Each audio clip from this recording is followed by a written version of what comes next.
How U.S. Policy Has Failed Immigrant Children, Family Separation in the Obama and Trump Eras. Author by Claudio J. Perez, spring, summer of 2020. Full text, introduction. In 2018, U.S. citizens and people across the globe decried President Donald Trump's zero-tolerance immigration policy and the resulting separation of children from their families. But some may be surprised to learn that President Barack Obama's also separated families at the Mexican border. During the Obama administration, U.S. immigration policy required the Department of Homeland Security, DHS, to process immigration violations as civil violations. But after President Trump's executive order to federal prosecutors, those crossing the border without inspection were charged with criminal offenses. Undocumented border crossers with children were then moved to criminal detention facilities with their children, were not allowed to be held. This resulted in an unprecedented number of family separations at the U.S. border. President Trump built upon the immigration policies of his predecessors in such a manner that the Fifth Amendment right to family integrity, which extends to all people, not just American citizens, was violated time and time again as families were separated at the border. Furthermore, these criminal prosecutions also arguably violated the constitutional rights of migrant parents seeking asylum. As a result, hundreds of children suffered psychological damage that, according to medical professionals, will be difficult to, if not impossible, to reverse. Even though the plenary powers doctrine grants the executive branch board authority over immigration enforcement, it does not eliminate the right of family integrity in immigration context. No U.S. law mandates detention or prosecution of families caught illegally crossing the border. The desire to strictly enforce immigration laws in the service of saving the American worker from the dissolution of our borders, or under the nativist political slogans, must be secondary to humanitarian goals of maintaining family health and integrity of all people within our borders. This article will first give historical and legal background to the immigration policies of the Obama and Trump administrations. It then discusses the Trump administration's zero tolerance policy and the psychological impact of family detention and separations.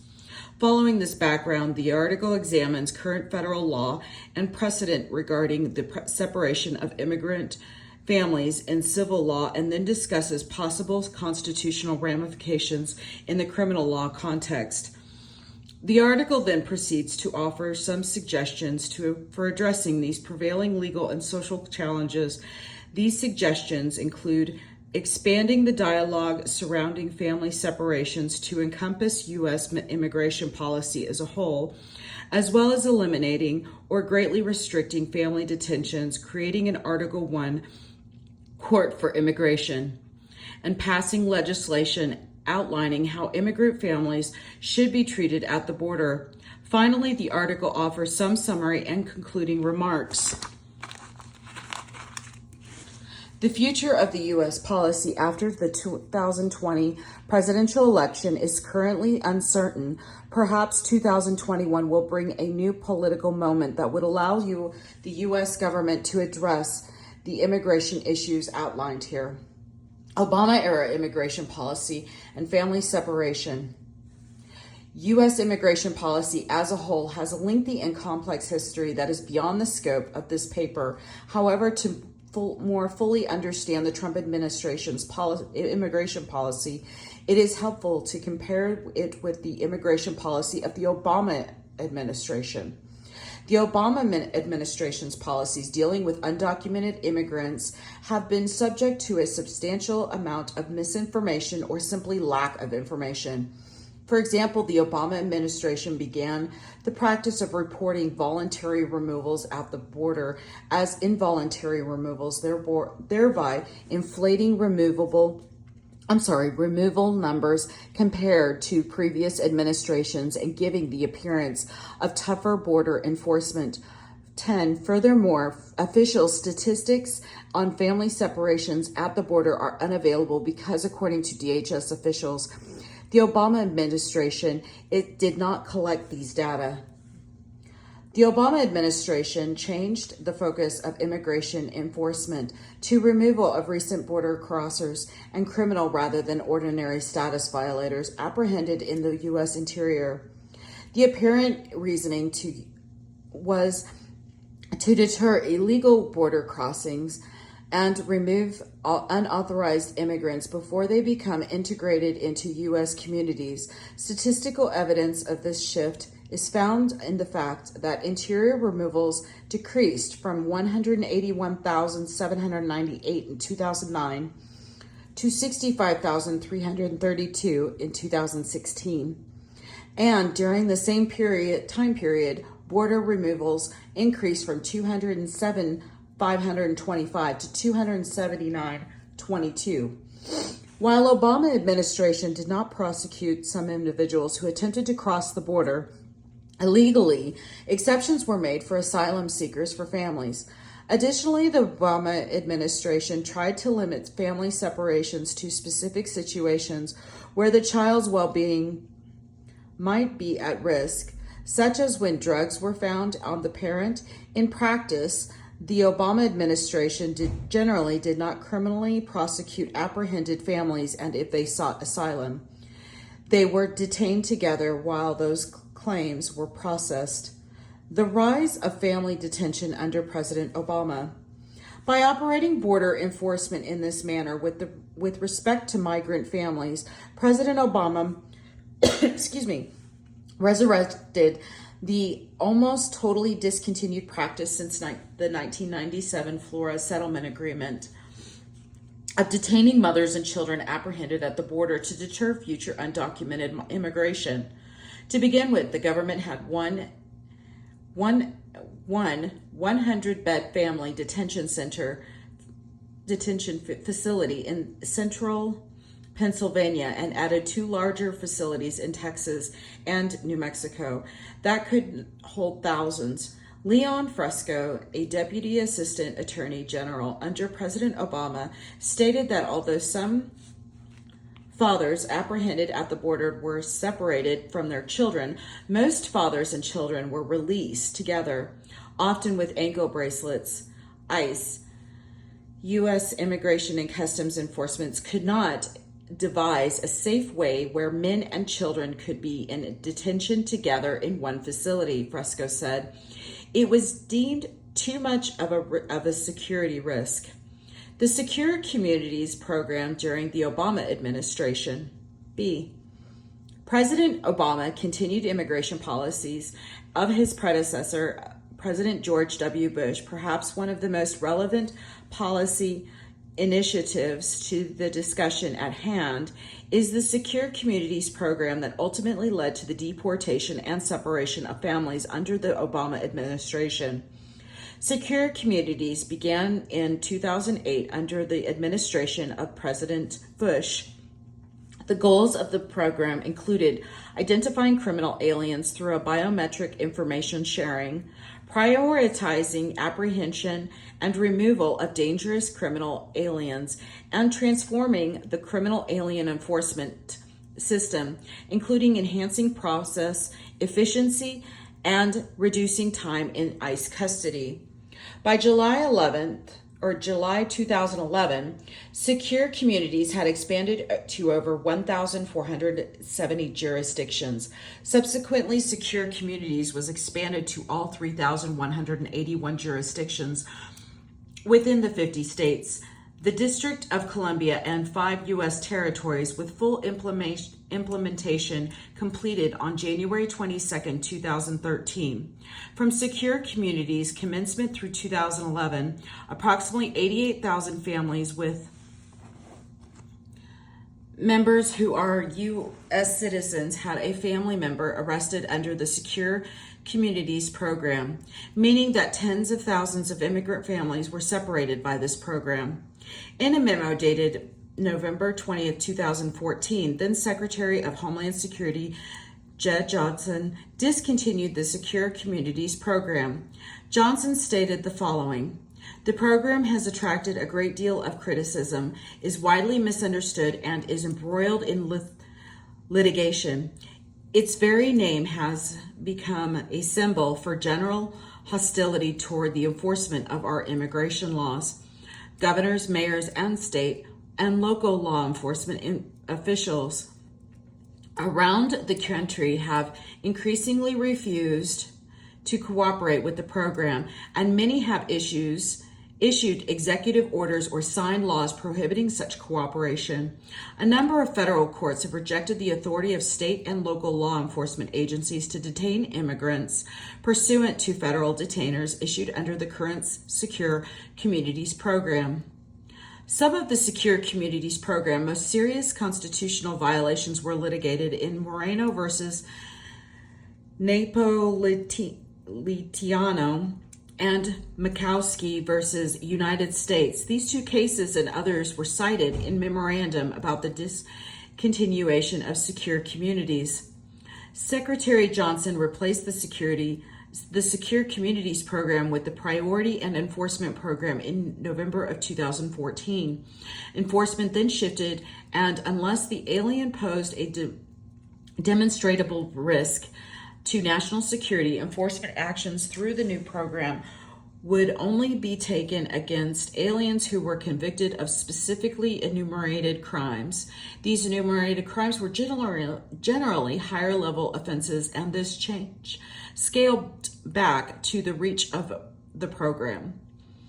C. Family detention and revisiting the Flores Settlement Agreement. Nevertheless, the Obama administration continued to detain immigrant families in makeshift detention centers with deplorable conditions. When the administration was challenged on this policy, it defended family detention by citing deterrence of undocumented immigration and potential flight risks of the families. However, federal courts found both interest to be inadequate to sustain the practice. Beyond this, the 2014 influx of unaccompanied minors from Central America had stretched immigration enforcement to its breaking point and created a full-fledged humanitarian crisis. At the end of June 2015, around 2,600 immigrant women and children were held in 3 family detention centers across the United States. On July 24, 2015, Judge Dolly G. of the Federal District Court for the Central District of California ruled that the Obama administration's long-term detention of children and their mothers who were apprehended crossing the border illegally violated the long-standing Flores Settlement Agreement, FSA, and that the families should be released immediately. There was uncontradicted evidence presented in federal court of deplorable conditions in family detention facilities at that time. While ordering the administration to develop a plan to release the families, Judge G. decided that if a parent was detained with her child, immigration officials should release her with the child, provided that they were not a flight or security risk. The FSA is key to understanding the current status of family separations at the border, and it is worthwhile to discuss its background. In 1997, the FSA established a nationwide policy for the detention, treatment, and release of all alien children, both accompanied and unaccompanied. Was Judge G's interpretation of the FSA cited above that established the children accompanying apprehended adults could not be held in family detention for more than an average of 20 days. Under the FSA, officials should first attempt to place a child with a parent whether or not they are apprehended. If the parents are detained and cannot be released with the children, such children are typically treated as unaccompanied children as referred to the Office of Refugee Resettlement, ORR 47, for children who cannot be released. The FSA generally requires officials to place them in non-secure facilities run by agencies licensed for child care. Near the end of the President Obama's second term in office, family detentions were generally limited to less than 3 weeks, and the immigrant families in question were released under supervision with ankle monitors until their asylum claims were processed. Security Johnson reported that apprehensions of family units at the southwest border peaked in the 2016 fiscal year at 77,674, and DHS managed this influx of family units under these new guidelines. The Trump zero tolerance policy and family separation. President Trump's immigration policy expanded enforcement at the southwest border and arguably implemented the policy recommendation outlined by Jeff Sessions in his immigration handbook for the new Republican majority. The hardline approach to reducing undocumented immigration was understood to be a top political priority, if not by the top priority. By President Trump and former Attorney General Jeff Sessions, it was not an influx of undocumented immigration that caused President Trump to tighten border security like President Obama faced in 2014. President Trump was fulfilling campaign promises and sought to appease his constituency by increasing border enforcement. Security and the protection of the American worker were the stated twin aims of this policy approach. On January 25, 2017, Trump signed an executive order to restart the Secure Communities program. This order directed all agencies to deploy all lawful means to secure the nation's southern border to prevent further illegal immigration into the United States and to repatriate illegal aliens swiftly, consistently, and humanely. The plan included the following: construction of a border wall, an increase in detention capacity, systematic reporting mechanisms across levels of government, increase in number of administrative officials, increase in the number of judges, and ending the policy of catch and release. Although apprehensions at the border were close to historical lows, the Trump administration publicly stated that undocumented immigration was a security threat and chastised any domestic resistance to harsher immigration policy. The proposed solution to this problem was the zero tolerance policy, specifically the criminal prosecution of all undocumented border crossers and the end of catch and release. Catch and release referred to the practice of releasing some individuals or families in the U.S. interior under supervision while their asylum cases or other immigration proceedings were pending. A zero tolerance pilot program. In fall of 2017, DHS started a secret pilot program in El Paso to prepare the full rollout of the zero tolerance policy.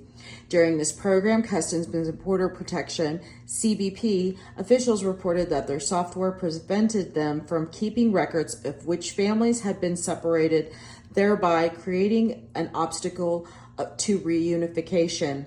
Hundreds of families were separated during this pilot program, and officials tried to create spreadsheets and whiteboards lists to keep track of families.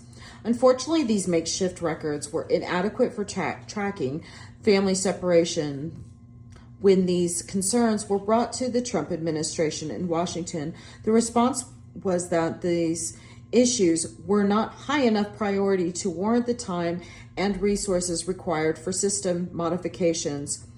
Furthermore, none of the agencies involved, CBP, ICE, and U.S. Department of Health and Human Services, HHS, had the capacity to synchronize their systems to keep track of separated families. Yet, despite all this, the Trump administration went forward with the zero tolerance policy, knowing these issues were unresolved. B, the El Paso 5 and the end of the pilot program. The pilot program of the zero tolerance ended with the criminal trials of the El Paso 5, 4 parents and 1 grandparent, all from Central America, who were all separated from their children. They were all caregivers with children who crossed the southwest border. They were prosecuted for improper entry and detained with their children. Later, the El Paso Five were all convicted and received no information about their children until after their trials were over. The end of these trials also signaled the end of the zero tolerance pilot program, and the government evaluated the outcomes of the program at that point. Consequently, the government was emboldened by the results in the El Paso Five cases and by the fact that border officials reported in a memo of Secretary of Homeland Security Kirstjen Nielsen that these prosecutions and family separations resulted in a 64% drop in unlawful border crossings in the El Paso sector. This seemed to be the deterrent effect that the Trump administration wanted. In the eyes of the Trump administration, the ground was now ready to full rollout of the zero tolerance policy. The full implementation of zero tolerance. As stated above, the policy of the zero tolerance involved the criminal prosecution of all individuals, including parents with children, who cross the border between ports of entry without requisite immigration documents. Unlike previous administrations, no exceptions to prosecution were made for asylum seekers if they crossed the border between ports of entry without immigration documents. Rather than processing apprehended immigrants through civil removal proceedings, the Trump administration chose to prosecute immigrants under criminal status. Under the Immigration and Nationality Act, INI, unauthorized border crossers can be prosecuted for illegal entry, illegal re-entry, or assisting someone in illegal entry. In contrast, previous administration decided to remove offenders rather than use the criminal justice system to prosecute. As a consequence of the unprecedented shift, the system was not equipped to handle the number of prosecutions because families and parents were rarely prosecuted for illegal entry into the past. In prior administrations, family detention centers were used to house whole families together while their immigration cases were pending, or these families might be released under some sort of supervision. In the past, children would only be separated from their families in cases where identity and familial relationship could not be established, where there was suspicion of child trafficking, or when there was no space in family detention centers. Both the Obama and Trump administrations attempted to increase capacity to detain families and children rather than release them until their court dates. However, the zero tolerance policy was the first time that a policy resulting in family separation was being applied across the border.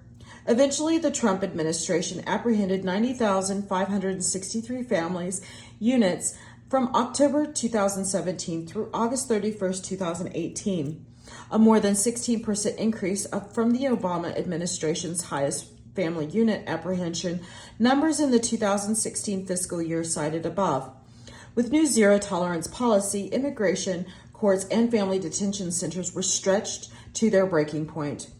With these policies in place, if a family unit was apprehended crossing illegally between ports of entry, or even if a family presented themselves at a port of entry and requested asylum, the zero tolerance policy mandated that Border Patrol refer all adult immigrants to the Department of Justice, DOJ, for criminal prosecution. Processing all of these individuals created a backlog in the immigration courts, and because immigration enforcement agencies could not detain a child for more than 20 days under the FSA, immigration agencies separated children from their parents and funneled them into the foster care system.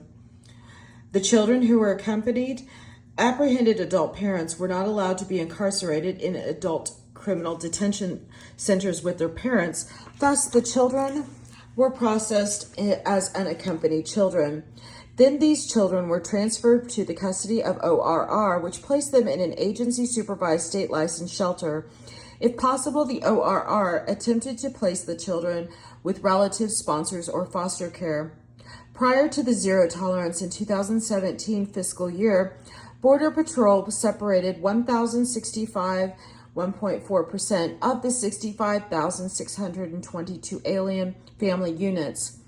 In the 5 months prior to the enactment of the zero tolerance policy, Border Patrol separated 703 of the 31,102 alien families. The end of the zero tolerance. After family separations began, there was a great national outcry and confusion about the scale of implementation. DHS first reported figures in June of 2018, showing that 2,342 children were separated from their parents between May 5th and June 9th. The Trump administration subsequently reported that 2,815 children who were separated from their parents were in ORR custody as of June 26, 2018, the date when a preliminary injunction was issued. President Trump issued an executive order on June 20, 2018 that ended family separations, prioritized the cases of detained families, and ordered the establishment of more family detention facilities. The order also required the Attorney General to seek a modification of the FSA so that families could be detained together for a longer duration.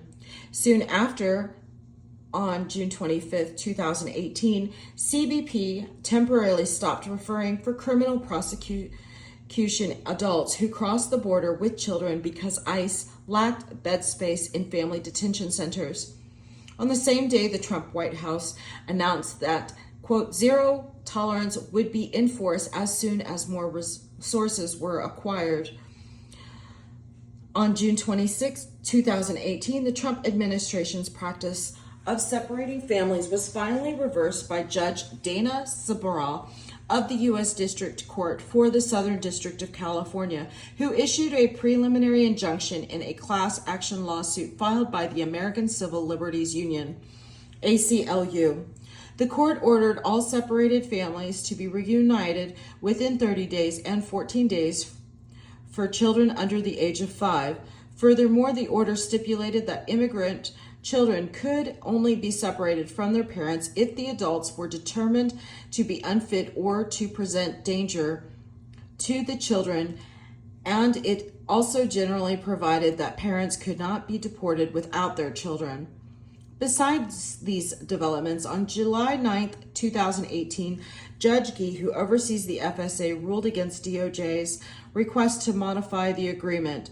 Judge Gee held that there was no basis for amending the FSA and therefore alien minors could not be detained past 20 days.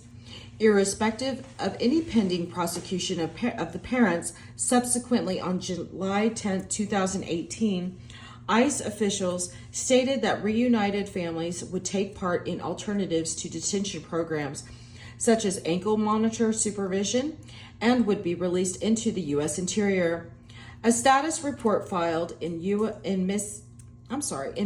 L in March 2020 showed that 2,166 out of the 2,815 children covered by the court's reporting requirements had been reunified with their parents.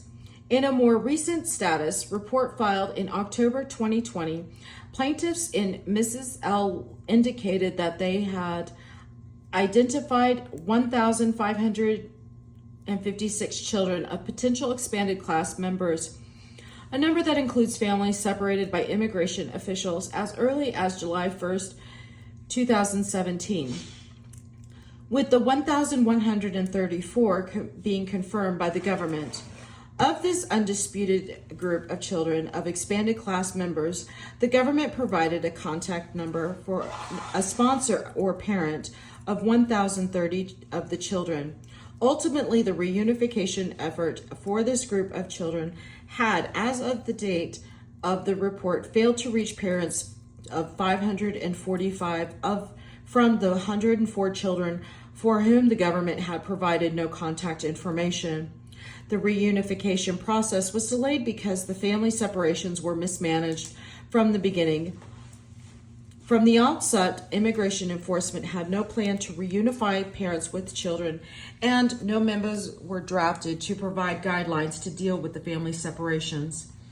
Border Patrol agents were classifying children whose accompanying parents were being criminally prosecuted for illegal border crossings as unaccompanied minors could not register a family identification number for all members of the family unit. The lack of family identification numbers that could be used to locate parents and children made reunifying families extremely difficult. In prior administrations, a child and a parent would be given a family identification number just in case they were separated in order to facilitate reunification. Adding insult to injury, the Trump administration separated families even when there was no finding made that the parent was a threat to the child. By September 2018, more children were in immigration detention centers than ever before. The overall number of children reached 12,800 over 5 times. The number of migrant children detained in May 2017, a total of 2,400 children. This massive increase was not due to an influx of children entering the country, but a reduction in the number being released to live with families and other sponsors. The Trump administration weighed its options with regard to immigration enforcement and migrant families. Family separations were not resurrected, but the Trump administration considered other ways to deter immigrant families from attempting to enter the U.S. without immigration documents. The Trump administration's approach included building an $11 billion border wall and implementing the migration protection protocols unveiled in early 2019.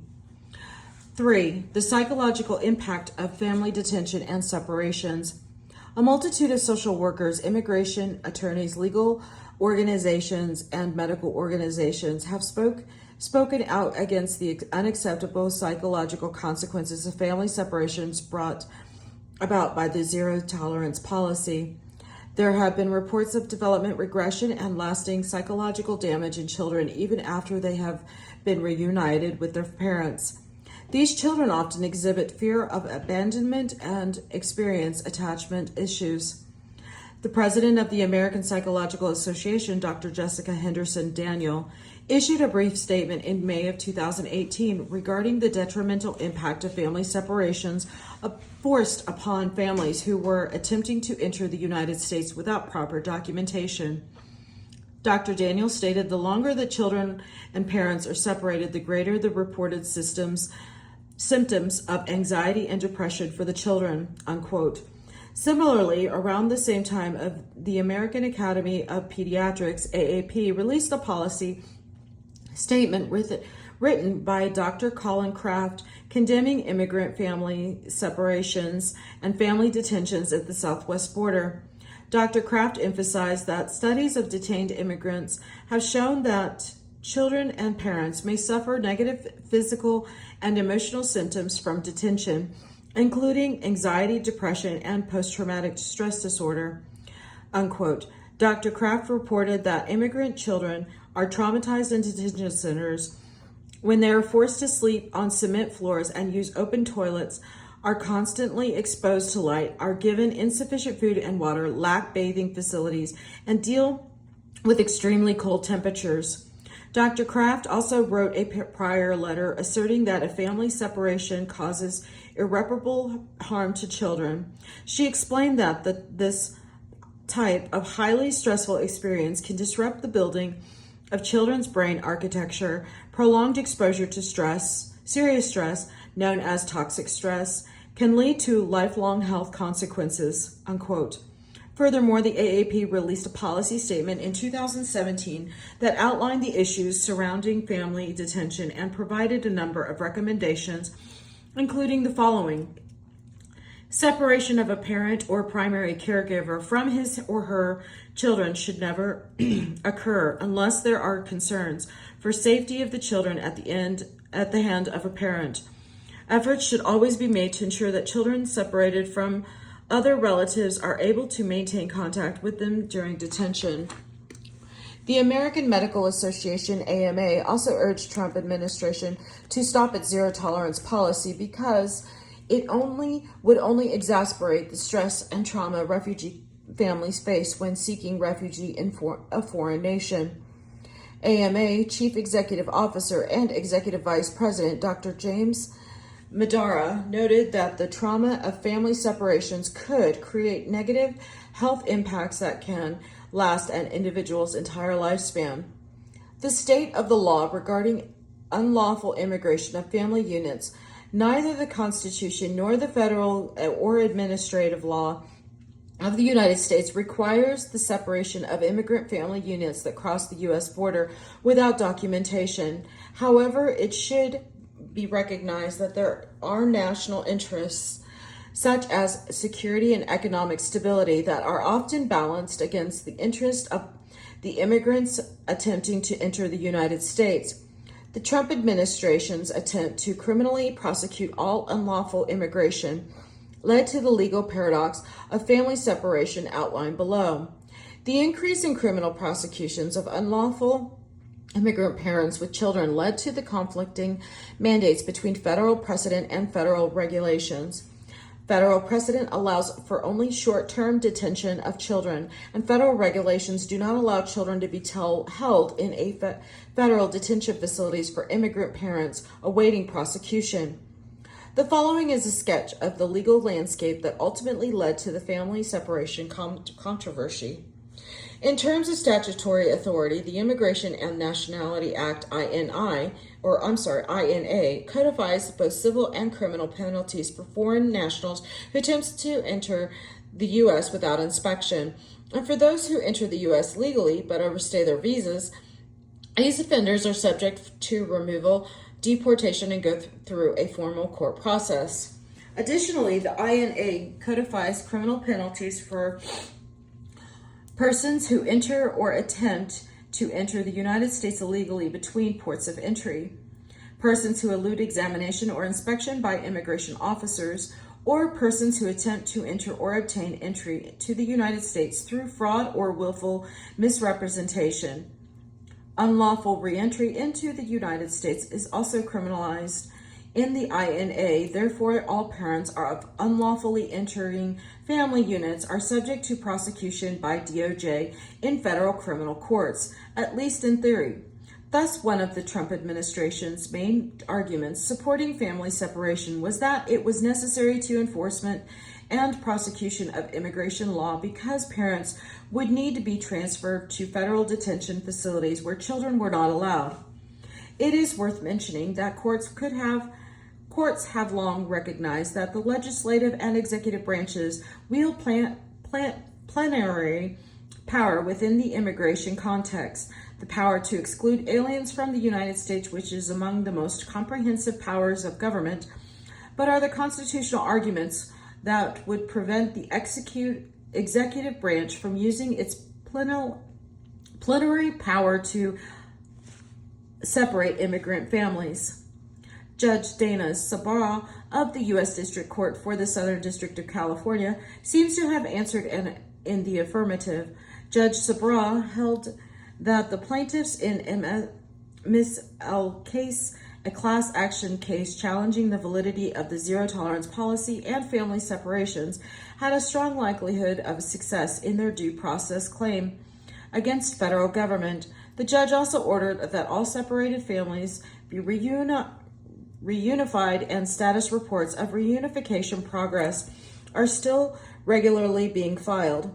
Although immigrants may lack some procedural due process rights, the protections of the Fifth Amendment's Due Process Clause apply to all persons, not merely U.S. citizens. In most of the Trump administration's child separation cases, there were no showings in court that the parents were unfit to care for their children, and this violated the Fifth Amendment protections of the family liberty interest to stay together. Substantive due process and procedural due process. Family integrity is one of the most fundamental liberty interests the Constitution protects. Indeed, the Supreme Court declared in Santosky versus Kramer that there is a fundamental liberty of liberty interest of natural parents in the care, custody, and management of the child. This parental liberty interest includes the control over the establishment of the home and the upbringing of a child. The 5th and 14th Amendment guarantee more than fair procedure for interference with family integrity. There is also substantive component that provides heightened protection against government interference with this right. In this sense, the Constitution protects parents from being separated from their children without due process of law. The government must prove that a parent is unfit in order to separate their children from them.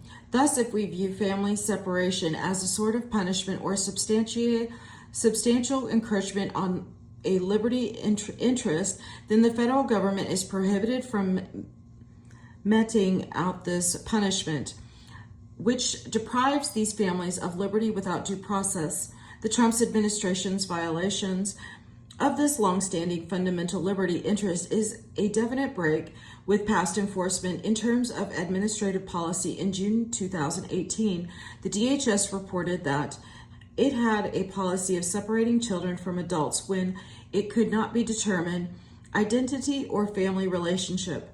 It found that the child was being smuggled or trafficked or was at risk, including possible child abuse, or parent or legal guardian was referred to criminal prosecution. Under the zero tolerance prosecutions, family separations were extended to all families apprehended at the border trying to cross without inspection. The Mrs. L case and legal challenges to the family separation in the civil law context. In Mrs. L, the Trump administration argued that since no citizens have the right to be detained with their children in pretrial criminal proceedings, immigrants apprehended at the border do not have that right either. This comparison loses sight of the misused discretion involved in criminally prosecuting immigrant parents with children, which forced the separation of families in the first place. Even if one believes that the executive branch can theoretically enforce the law to its fullest extent and prosecute these parents and separate them from their children, if these parents are fit to care for their children, then humanitarian concerns and constitutional liberties outweigh the desire for draconian application of the law. Forcibly separating families for extended periods of time causes irreparable harm to parents and children, a fact that hardly needs scholarly support, and the federal government should respect family integrity by only resorting to criminal prosecution and separation when children are endangered.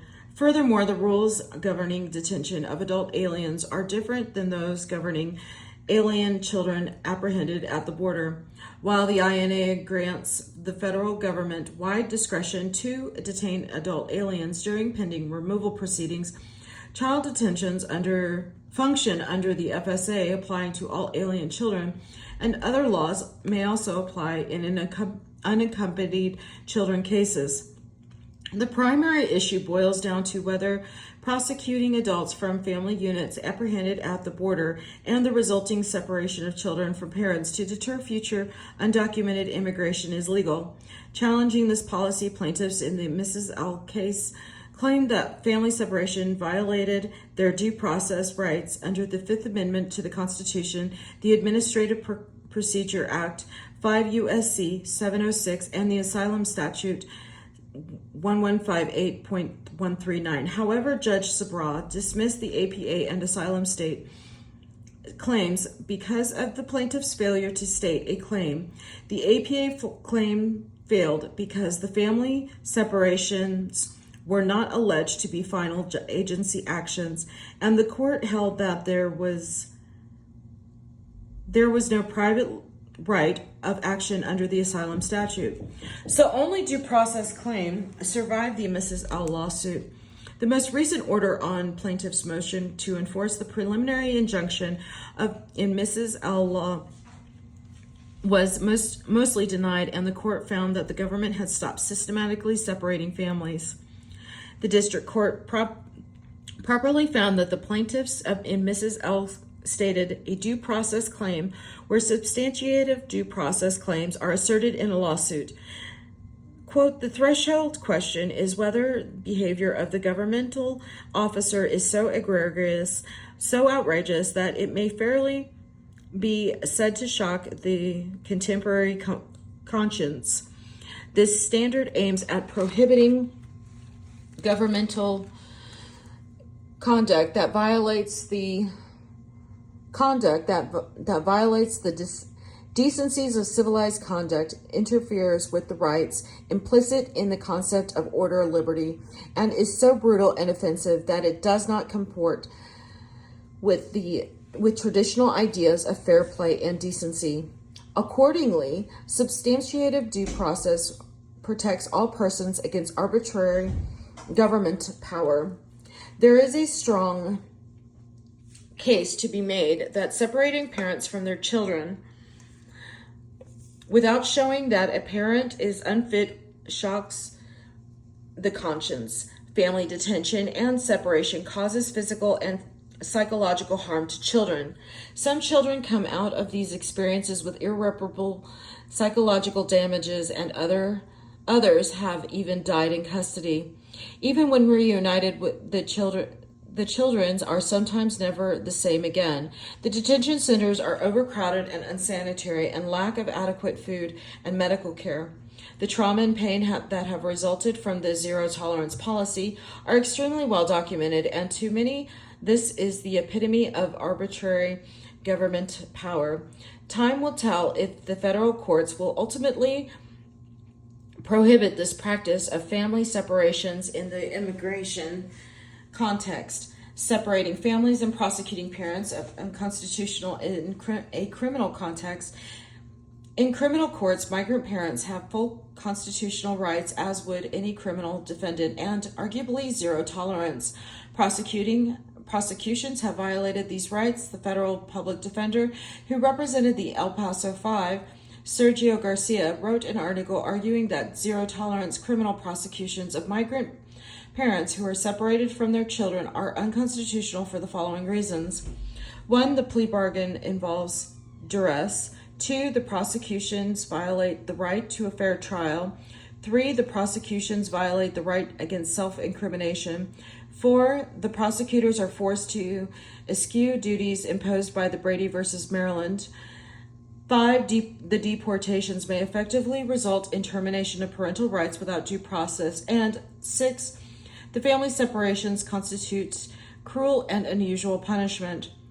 While these arguments failed when the Fifth Circuit reviewed the El Paso 5 cases, the claims are legally sound and may have traction in other jurisdictions if raised again. A brief analysis of these arguments follow. Garcia argues that a migrant parent cannot voluntarily enter a guilty plea when they do not know where their children are being held by the government. To pressure parents into accepting a plea deal when the whereabouts of their children are unknown is duress in Garcia's analysis. There can be no voluntariness in a decision to plead guilty when a defendant's child is held hostage. This lack of voluntariness in entering pleas is a violation of due process and therefore a void by law. Therefore, plea deals struck by the government with parents in this vulnerable position are invalid and unconstitutional. Moreover, how can one have a fair trial if a key material witness is spirited away by the government and nowhere to be found? This was the situation of parents prosecuted under the zero tolerance. Key material witnesses, their children, were prevented from testifying by the U.S. government. The government prevented the children from testifying by failing to inform parents of the whereabouts of their children.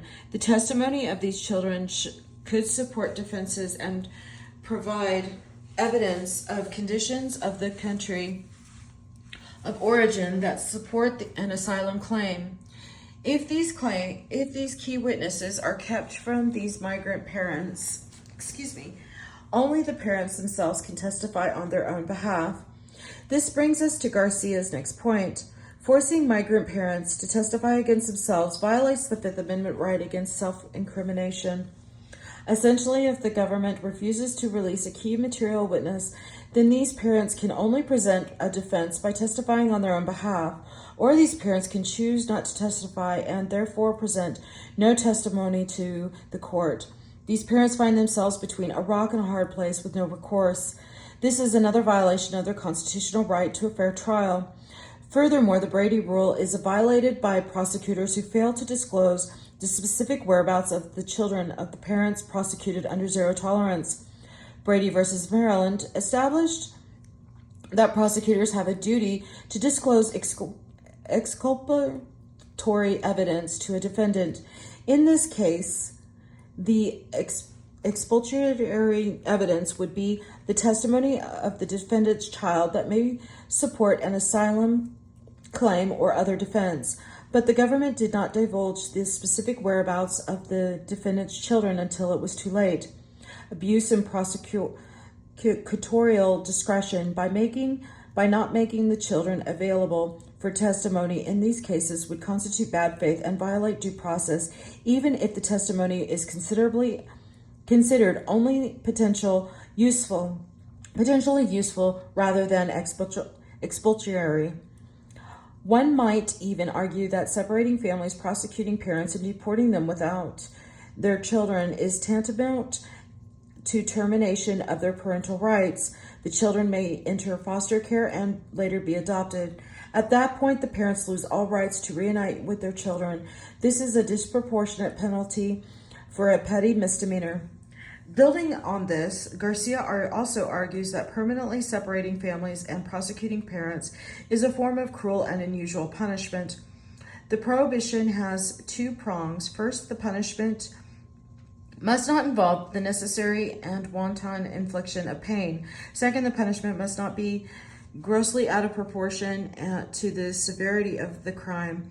Not only is family separation an illegal and unnecessary infliction of suffering, but it is also an extreme punishment for a mere petty misdemeanor. The Eighth Amendment must draw its meaning from the evolving standards of decency that mark the progress of a maturing society. Surely these government acts that create orphans and punish parents even before they have their day in court are forms of punishment past which the United States has matured. The public outcry against family separations and the executive order that ended this practice bear this out as well. Broadening the scope of the crisis of family separations, it is a misconception to believe that the separation of immigrant families is an issue that began and ended with the Trump administration's zero tolerance policy. In many ways, this unfortunate policy is merely the tip of the iceberg. In the interior of the United States, immigrant parents are routinely detained by immigration enforcement and deported. These detentions and deportations often tear apart families of mixed citizenships and have impacts similar to termination of parental rights. The Applied Research Center determined that in 2011, at least 5,100 children in foster care had immigrant parents who had been detained or deported, and estimated that by 2016, an estimated 15,000 or more children would be in foster care while their parents faced immigration detention or deportation. Immigration parents have often been detained and deported with their children sent to foster care and later adopted, never to see their parents again. For better or for worse, labeling something as a crisis can inspire change, and it is up to advocates to frame the legal issues surrounding migrant families and children in a way that benefits all migrant families. If the crisis narrative is too narrow, then many problems remain unresolved. If the crisis narrative is too broad, then the movement will lack focus. Furthermore, if crisis is weaponized by the opposition in order to deter or punish migrant families, then this narrative must be vigorously challenged.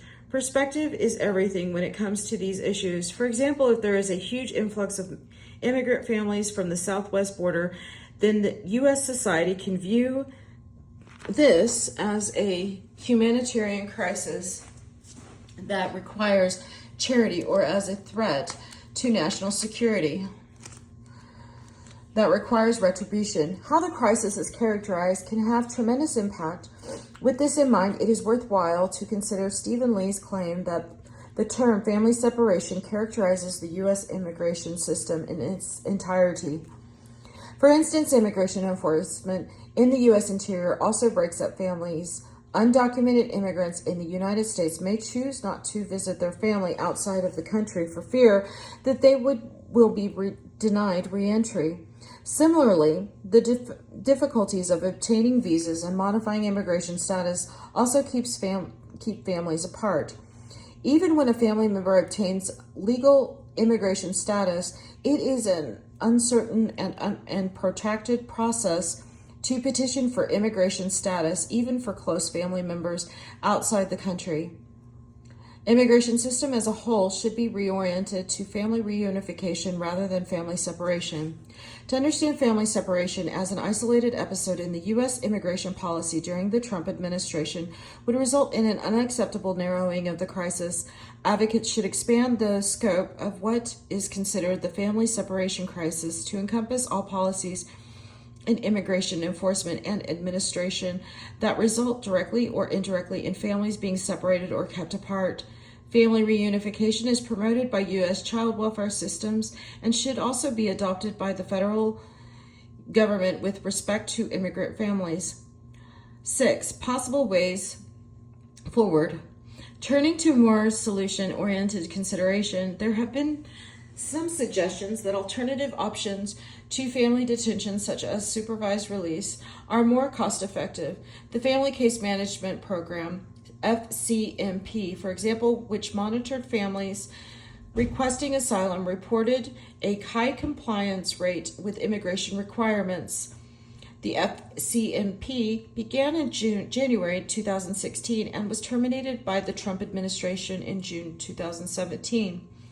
The FCMP average daily cost of $36 per family reportedly surpassed that of other intensive supervision programs, $7 daily per adult. Both programs are considerably less expensive than average daily cost of family detention of $319 per person.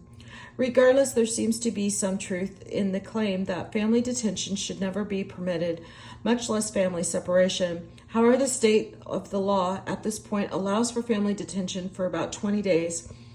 At the very least, with the availability of cost-effective supervised release programs, immigrant families should never have to fear prolonged detention apart from each other. It is also sobering to note that the Obama and Trump administrations expanded family detentions to a level not seen since the Japanese internment camps during World War II. This is not the path of the United States wants to take. Another reform strategy that has been suggested since 2013 by the Federal Bar Association, FBA, is for Congress to establish Article 1 United States Immigration Court to replace the Executive Office for Immigration Review, EOIR, in the U.S. Department of Justice as the principal adjudicatory forum under Title II of the Immigration and Nationality Act. This would overhaul and overload the broken immigration court system, creating an Article I court system.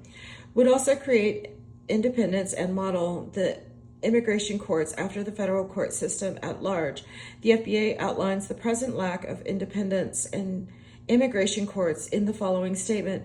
Currently, Board of Immigration Appeals members and immigration judges are considered to be attorneys representing the United States in litigation and not as independent judicial officers. They are subject to discipline if the Attorney General disagrees with their decisions, and thus lack of independence to freely adjudicate the matters before them.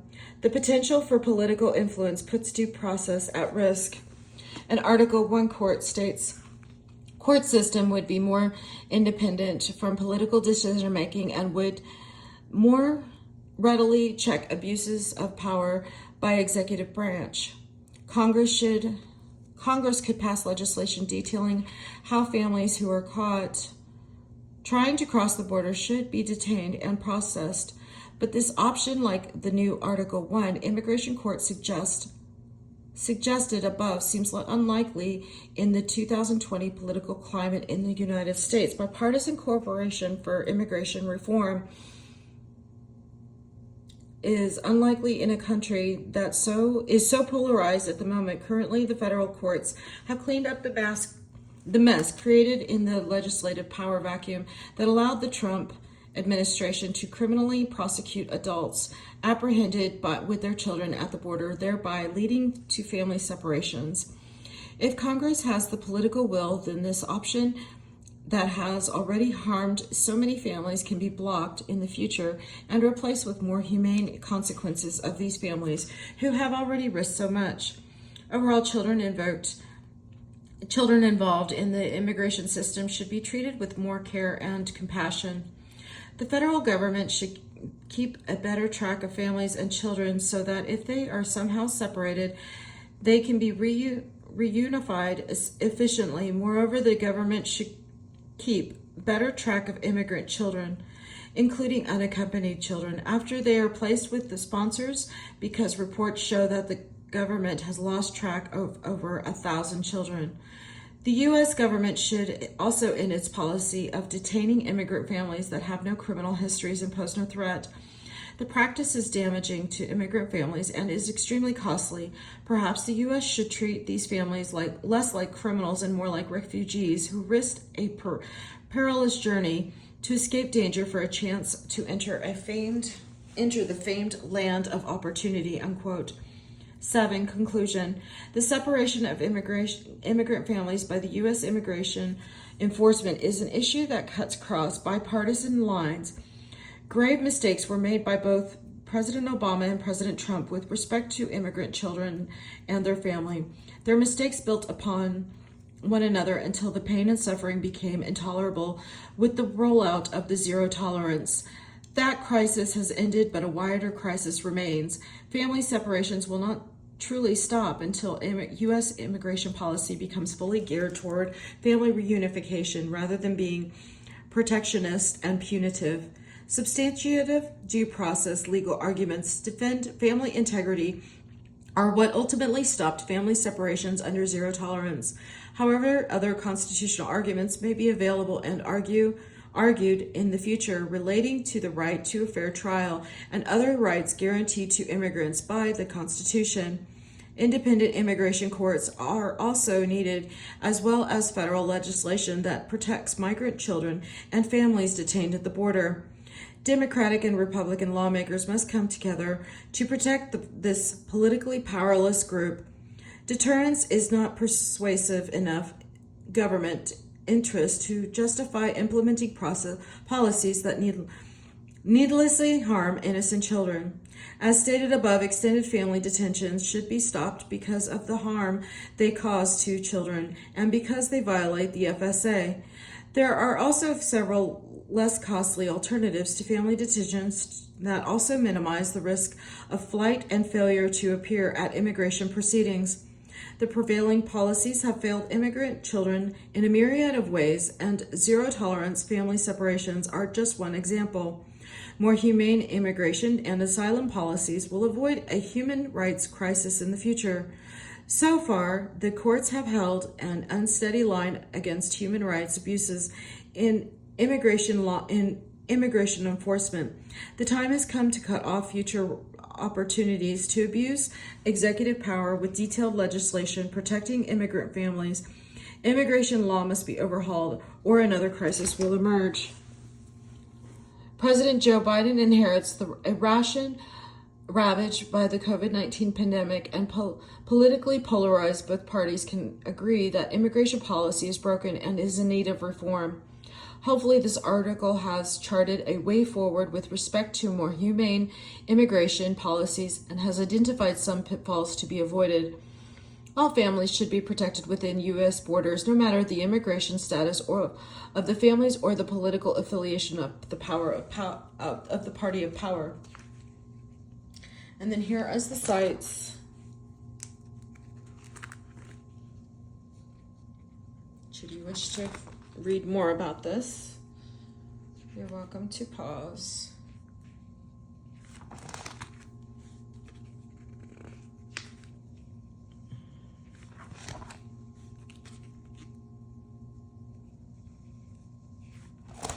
And this is the end of the article. Thank you.